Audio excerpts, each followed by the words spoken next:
تا که توحید نداشته باشی عملت قطعا قبول دربار الله نمیشه.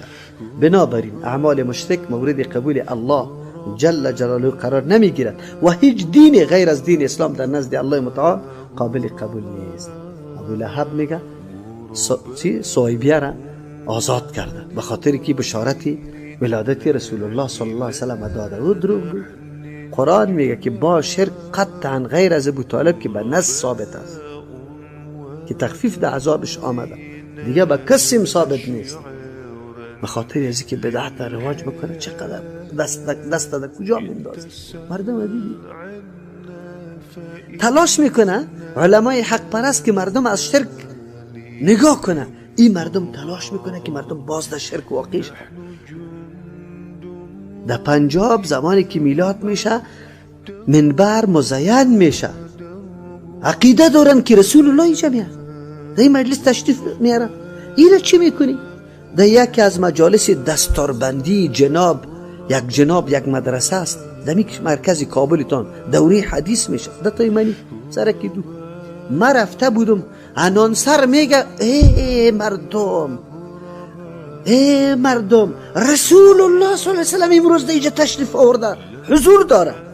شما باور بر الله بکنید شیخ الحدیثا اینجا نشسته است، کسی من کار از این گپ نمیکنه. این طور وطن است. این چی میکنه؟ در یک مسجد دیگه مجلس علما است. مجلسی کیست؟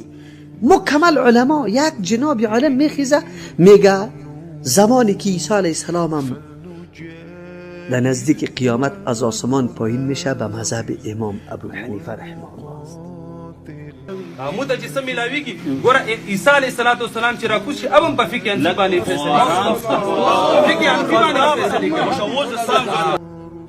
مرتبه پیغمبر خیلی زیاد است. مرتبه یک امام مجتهد، او جناب محترم میگه که مرتبه امام ابو حنیفه است، عیسی علیه السلام که بالاتر است. او هم باز به پیروی مذهب ازی باشه. مذهب ازی نمیگه که به دین رسول الله صلی الله علیه و سلم عمل میکنه. دینی طور وطن ما شما قرار داریم از کی گله کنیم. عالم ما اینطور میگه، عالم ما امی سخنا را به مردم تلقین میکنه و مردم عریضیتان رو به پیغمبر کردم. پیغمبر را گفتم که پیغمبر و میربان زاد این حالت ما را ببین. از کی گله کنیم؟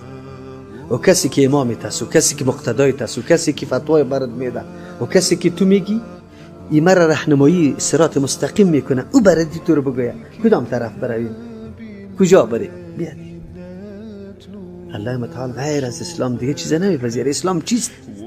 عقیده توحید و یکتاپرستی است. و من یبتغی غیر الاسلام دینا فلن یقبل منه. دوستان مروز میلاد نبیست مروز میلاد نبیست یا چوپان مروز میلاد نبیست مروز میلاد نبیست یا چوپان مروز میلاد نبیست مروز میلاد نبیست دوستان مروز میلاد نبیست مروز میلاد نبیست دوستان مروز میلاد نبیست مروز میلاد نبیست